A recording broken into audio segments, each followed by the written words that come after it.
আপনার পেজ বা আপনার ওয়েবসাইট দেখে চোখ আটকাইতে হবে, হুক, যেটাকে আমরা বলি হুক করতে হবে। 3 সেকেন্ড যদি আপনি চোখটা আটকাইতে পারেন, আপনি ধরে নেন যে কাজ হয়ে গেছে।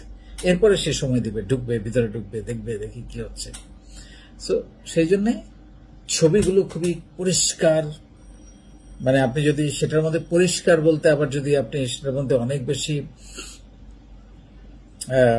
লাইট, রং, মানে কালার ইউজ করেন, সেটা না।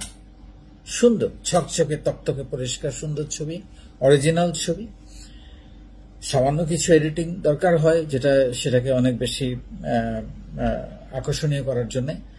তারপরে হচ্ছে আপনি যদি ভিডিও দেন, সেই ভিডিওটাও একেবারে সাউন্ড, লাইট, সবকিছু একদম ঝকঝকে হওয়া খুব গুরুত্বপূর্ণ।